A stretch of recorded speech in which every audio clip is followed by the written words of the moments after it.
नमस्कार। रूही का शर्मा चैनल में आप सभी का स्वागत है। आज की कहानी का नाम है रहस्य, जो कि मुंशी प्रेमचंद्र द्वारा रचित है। तो चलिए कहानी शुरू करते हैं। विमल प्रकाश ने सेवाश्रम के द्वार पर पहुंचकर जेब से रुमाल निकाला और बालों पर पड़ी हुई गर्द साफ की। फिर उसी रुमाल से जूतों की गर्द झाड़ी और अंदर दाखिल हुआ। सुबह को वो रोज टहलने जाता है और लौटती बार सेवाश्रम की देखभाल भी कर लेता है। वह इस आश्रम का बानी भी है और संचालक भी। सेवाश्रम का काम शुरू हो गया था। अध्यापिकाएं लड़कियों को पढ़ा रही थी, माली फूलों की क्यारियों में पानी दे रहा था और एक दर्जे की लकड़ियां हरी हरी घास पर दौड़ लगा रही थी। विमल को लड़कियों की सेहत का बड़ा ख्याल है। विमल एक क्षण वहीं खड़ा प्रसन्न मन से लड़कियों की बाल क्रीड़ा देखता रहा, फिर आकर दफ्तर में बैठ गया। क्लर्क ने कल की आई हुई डाक उसके सामने रख दी। विमल ने सारे पत्र एक एक करके खोले और सरसरी तौर पर पढ़कर रख दिए। उसके मुख पर चिंता और निराशा का धूमिल रंग दौड़ गया। उसने धन के लिए समाचार पत्रों में जो अपील निकाली थी, उसका कोई असर नहीं हुआ। कैसे ये संस्था चलेगी? लोग क्या इतने अनुदार हैं? वह तन मन से इस काम में लगा हुआ था। उसके पास जो कुछ था वह सब कुछ उसने इस आश्रम को भेंट कर दिया। अब लोग उससे और क्या चाहते हैं? क्या अब भी वह उनकी दया और विश्वास के योग्य नहीं है? वह इसी चिंता में डूबा हुआ उठा और घर पर आकर सोचने लगा, यह संकट कैसे टले? अभी साल का आधा भी नहीं गुजरा और आश्रम पर 12,000 का कर्ज हो गया था। साल पूरा होते होते तो वह 20,000 तक पहुंचेगा। अगर वह लड़कियों की फीस 1-1 रुपया बढ़ा दे तो 500 रुपए की आमदनी बढ़ सकती है। होटल की फीस 2-2 रुपए बढ़ा दे तो 500 रुपए और आ सकते हैं। इस तरह वह आश्रम की आमदनी में 12,000 सालाना की बढ़ोतरी कर सकता है। लेकिन फिर उसका वह आदर्श कहाँ रहेगा कि गरीबों की लड़कियों को नाम मात्र फीस लेकर ऊंची शिक्षा दी जाए। काश उसे अध्यापिकाओं की काफी तादाद मिल जाती तो केवल गुजारे पर काम करती। क्या इतने बड़े देश में ऐसे 10-20 पढ़ी लिखी देवियां भी नहीं है? उसने कई बार अखबारों में यह जरूरत छपवाई थी, मगर आज तक किसी ने जवाब ना दिया था। अब फीस बढ़ाने के सिवा उसके लिए और कौन सा रास्ता है? इसी वक्त उसके द्वार के सामने एक तांगा आकर रुका और एक महिला उतरकर बरामदे में आ गई। विमल ने कमरे से बाहर निकलकर उनका स्वागत किया और उन्हें अंदर ले जाकर कुर्सी पर बिठा दिया। देवी जी रूपवती तो ना थी, पर उनके मुख पर शिष्टता और कुलीनता की आभा जरूर थी। औसत कद, कोमल गात, चंपई रंग, प्रसन्न मुख, खूब बनी हुई सवरी हुई, मगर उस बनाव सवार में ही जैसे अभाव की झलक थी। विमल के लिए यह कोई नई बात नहीं थी। जब से उसने सेवाश्रम खोला था, भले घरों की देवियां अक्सर उससे मिलने आती रहती थी। देवी जी ने कुर्सी पर बैठते हुए कहा, पहले अपना नाम बता दूं? मुझे मंजुला कहते हैं। मैंने कुछ दिन हुए लीडर में आपकी नोटिस देखी थी और उसी प्रयोजन से आपकी सेवा में आई हूँ। यूँ तो आपसे मिलने का शौक बहुत दिनों से था, पर कोई अवसर ना निकाल पाती थी और बरबस आपका कीमती समय नष्ट ना करना चाहती थी। आपने जिस त्याग और तन्मयता से नारियों की सेवा की है, उससे आपके प्रति मेरे मन में इतनी श्रद्धा पैदा कर दी है कि मैं उसे प्रकट करूं तो शायद आप खुशामद समझे। मेरे मन में भी इसी तरह की सेवा की इच्छा बहुत दिनों से है, पर जितना सोचती हूँ उतना कर नहीं सकती। आपके प्रोत्साहन से संभव है कि मैं कुछ कर सकूं। विमल मौन सेवकों में था। अपनी प्रशंसा उसके लिए सबसे कठिन परीक्षा थी। उसकी ठीक वही दशा हो जाती थी जैसे कोई पानी में डुबकियां खा रहा हो। वह खुद किसी के मुंह पर उसकी तारीफ न करता था, इसीलिए तारीफ के भूखे उसे दंग दिल समझते थे। वह पीठ के पीछे तारीफ करता था, हाँ, बुराइयां मुंह पर करता था और दूसरों से भी यही आशा रखता था। उसने अपना उखड़ा हुआ पांव जमाते हुए कहा, ये तो बहुत अच्छी बात होगी। आप शौक से आए, सेवाश्रम की आर्थिक दशा तो आपको मालूम ही होगी। मैं इस इरादे से यहाँ नहीं आई हूँ। ये मैं पहले ही समझ गया था, ये मेरा आशय नहीं था, यूं ही कह दिया। अच्छा, आपका मकान यही है?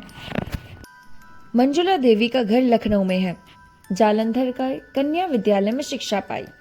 अंग्रेजी में अच्छी लिकायत है। घर के काम धंधों में भी कुशल है और सबसे बड़ी बात यह है कि उनके हृदय में सेवा का उत्साह है। अगर ऐसी स्त्री सेवा श्रम का भार अपने ऊपर ले ले तो क्या कहना। मगर विमल के मन में एक प्रश्न उठा। पूछा, आपके पति भी आपके साथ रहेंगे? साधारण सा सवाल था, मगर मंजुला को नागवार लगा। बोली, जी नहीं, वह अपने घर रहेंगे। वह एक बैंक में नौकर है और अच्छा वेतन पाते हैं। विमल के मन का प्रश्न और भी जटिल हो गया। जो आदमी अच्छा वेतन पाता है, उसकी पत्नी क्यों उससे अलग काशी में रहना चाहती है? केवल इतना मुंह से निकला, ओह अच्छा।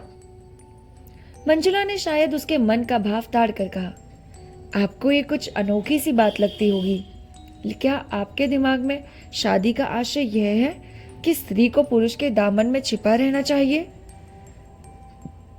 विमल ने जोश के साथ कहा, अरे हरगिज नहीं। जब मैं अपनी जरूरतों को घटाकर सिफर तक पहुंच सकती हूँ तो क्यों किसी पर भार बनूं? बेशक हम दोनों में मतभेद है और उसके अनेक कारण हैं। मैं भक्ति और पूजा को मानव जीवन का सत्य समझती हूँ, वह इसे लेक्चर समझते हैं। यहाँ तक कि ईश्वर में भी उनका विश्वास नहीं है। मैं हिंदू संस्कृति को सबसे ऊंचा समझती हूँ। उन्हें हमारी संस्कृति में ऐब ही ऐब नजर आते हैं। ऐसे आदमी के साथ मेरा निभाव कैसे हो सकता है? विमल खुद भक्ति और पूजा को ढोंग समझते थे और इतनी सी बात पर किसी स्त्री का पुरुष से हो जाना उनकी समझ में न आया। उन्हें ऐसी कई मिसालें याद थी जहां स्त्रियों ने पति के विधर्मी हो जाने पर भी अपने व्रत का पालन किया। इस समस्या का व्यवहारिक अंग ही उनके सामने था। पूछा, लेकिन उन्हें कोई आपत्ति तो ना होगी? मंजुला ने गर्व के साथ कहा, मैं ऐसी आपत्तियों की परवाह नहीं करती। अगर पुरुष स्वतंत्र है तो स्त्री भी स्वतंत्र है। फिर उसने नर्म होकर करुण स्वर में कहा, यूं कहिए कि हम और वह 3 साल से अलग हैं। रहते हैं एक ही मकान में, लेकिन बोलते नहीं। जब कभी वह बीमार पड़े, मैंने उनकी तीमारदारी की है। उन पर कोई संकट आया तो मैंने उनकी सच्ची सहानुभूति की है। लेकिन मैं मर भी जाऊं तो उन्हें दुख ना होगा। वह खुश होंगे कि गला छूट गया। वह मेरा पालन पोषण करते हैं, इसलिए। उसका गला भर आया था। एक क्षण तक वह चुपचाप जमीन की ओर ताकती रही। फिर उसे भय हुआ कि कहीं विमल उसे हल्का और ओछी न समझ रहा हो, जो अपने जीवन के गुप्त रहस्यों का ढिंढोरा पीटती फिरती है। इस भ्रम में विमल के मन से निकलना जरूर था। उसने उन्हें यकीन दिलाया कि आज तक किसी ने उनके मुंह से ये शब्द नहीं सुने। यहाँ तक कि उसने अपने मन की व्यथा कभी अपनी माता से भी नहीं कही। विमल वह पहले व्यक्ति हैं जिनसे उसने ये बात कहने का साहस किया है, और इसका कारण यही है, वह जानती है उनके दिल में दर्द है और एक स्त्री की विवशता का अंदाजा कर सकते हैं। विमल ने लजाते हुए कहा, अरे ये आपकी कृपा है जो मेरे बारे में ऐसा ख्याल रखती हैं। और उसके मन में मंजुला के प्रति श्रद्धा उत्पन्न हुई। बहुत दिनों बाद उनमें एक देवी नजर आई जो सिद्धांत के लिए इतना साहस कर सकती है। वह खुद मन ही मन समाज से विद्रोह करता था। सेवाश्रम भी उनके मानसिक विद्रोह का ही एक फल है। ऐसे स्त्री के हाथों में वह सेवाश्रम बड़ी खुशी से सौंप देगा। मंजुला इसके लिए तैयार होकर आई थी। मंजुला के जीवन में आत्मदान की मात्रा ही ज्यादा थी। देह को वो इस भावना की पूर्ति का साधन मात्र समझती थी। दुनिया की बड़ी से बड़ी विकृति भी उसे शांति न दे सकती थी। मिस्टर मेहरा से उसे केवल इतनी इसलिए अरुचि थी कि वह भी साधारण प्राणियों की भांति भोग विलास के प्रेमी थे। जीवन उनके लिए इच्छाओं में बहने का नाम था। स्वार्थ की सिद्धि में नीति या धर्म की बाधा उनके लिए असहाय थी। अगर उनमें कुछ उदारता होती और मंजुला से मतभेद होने पर भी उसकी भावनाओं का आदर करते और कम से कम मुख से ही उसमें सहयोग करते तो मंजुला का जीवन सुखी होता। पर उस भले आदमी की पत्नी से जरा भी सहानुभूति ना थी और वह हर एक अवसर पर उसके मार्ग में आकर खड़े हो जाते। मंजुला मन ही मन समट कर रह जाती। यहाँ तक कि उसकी भावनाएं विकास का मार्ग ना पाकर टेढ़े मेढ़े रास्तों पर जाने लगी। अगर वह इस अभाव को कला का रूप दे सकती तो उसकी आत्मा को उसमें शांति मिलती। जीवन में जो कुछ ना मिला उसे कला में पाकर वह प्रसन्न होती, मगर उसमें वह प्रतिभा, वह रचना शक्ति ना थी और उसकी आत्मा पिंजड़े में बंद पक्षी की भांति हमेशा बेचैन रहती थी। उसका अहं सांप इतना प्रसन्न हो गया कि वह जीवन से विरक्त होकर बैठ सकती थी। वह अपने व्यक्तित्व को स्वतंत्र और पृथक रखना चाहती थी। उसे गर्व और उल्लास होता था कि वह भी कुछ है। वह केवल किसी वृक्ष पर फैलने वाली और उसके सहारे जीने वाली बेल नहीं, उसकी अपनी अलग हस्ती है, अपना अलग कार्य क्षेत्र है। लेकिन यथार्थकर्ताओं ने इस संसार में आकर उसे मालूम हुआ कि आत्मदान का जो आशय उसने समझ रखा था वह सरासर गलत है। सेवाश्रम में ऐसे लोग अक्सर आते रहते हैं जिनसे थोड़ी सी खुशामद करके बहुत कुछ सहायता ली जा सकती थी, लेकिन मंजुला का आत्माभिमान खुशामद पर किसी तरह राजी ना होता। उनके यश गान से भरे हुए अभिनंदन पत्र पढ़ना, उनके भवनों पर जाकर उन्हें सेवाश्रम के मुआवनों का न्योता देना या रेलवे स्टेशन पर जाकर उनका स्वागत करना, ये ऐसे काम थे जिनसे उन्हें हार्दिक घृणा होती थी। लेकिन सेवाश्रम के संचालन का भार उस पर था। उसे अपने मन को दबाकर और कर्तव्य का आदर्श निभाकर सबके सामने ये नाज़बरदारियां करनी पड़ती थी। यद्यपि वह इन विद्रोही भावों को मऊत कर भर छिपाती थी, पर जिस काम में मन ना हो वहां उल्लास और उत्साह कहाँ से आए। जिन समझौतों से घबराकर वह भागी थी वे यहाँ और भी विकृत रूप से उसका पीछा कर रहे थे।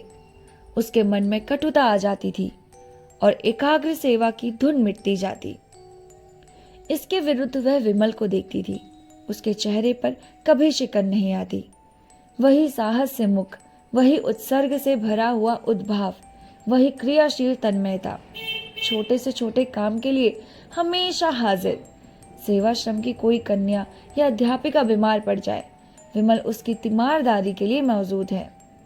सहानुभूति ना जाने कितना बड़ा कोण है जो उसके पास है, उसमें जरा भी क्षति नहीं आती। उसके मन में किसी प्रकार का संदेह या संशय नहीं है।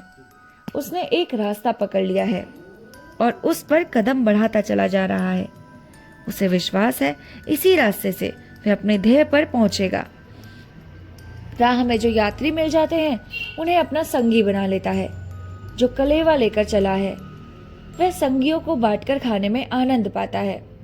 उसे नित्य परेशानियां उठानी पड़ती हैं, खुशामदें करनी पड़ती हैं, अपमान सहने पड़ते हैं, अयोग्य व्यक्तियों के सामने सर झुकाना पड़ता है, भीख मांगनी पड़ती है, मगर उसे कोई गम नहीं। वह कभी निराश नहीं होता, कभी बुरा नहीं मानता। उसके अंदर कोई ऐसी चीज है जो हजारों ठोकरे खाने पर भी ज्यों की त्यों उछलती और दौड़ती रहती है। अध्यापिकाएं अक्सर साधारण सी बातों पर शिकायतें करने लगती हैं, कभी कभी रूठ जाती हैं और सेवाश्रम से विदा हो जाना चाहती हैं। अगर धोबन ने कपड़े खराब धोए या कहारिन ने उनकी साड़ी में दाग डाल दिया या चौकीदार ने उनके कुत्ते को दुत्कार दिया, उनके कमरे में झाड़ू नहीं लगाई या ग्वाले ने दूध में पानी मिला दिया, तो इसमें सेवाश्रम के अधिकारियों का क्या दोष। पर इन्हीं बातों का यहाँ रोना गाना मच जाता है। दुनिया सर पर उठा ली जाती है। विमल सेवक की भांति अनुनय विनय करके उनका गुस्सा ठंडा करता है, उनकी घुड़कियां सुनता है और हंस कर रह जाता है। फल यह है कि अध्यापिकाओं की उस पर श्रद्धा होती है। वह उसे अपना अफसर नहीं, अपना मित्र और बंधु समझती है। ये इस कहानी का पार्ट 1 है। पार्ट 2 मैं जल्दी ही अपलोड करूंगी। हो सकता है आज या कल मैं ही कर दूं। तो तब तक के लिए हमारे साथ बने रहिए और हमारे चैनल को लाइक, शेयर, सब्सक्राइब जरूर कीजिए। भगवान आपका भला करे। खुश रहिए, मस्त रहिए।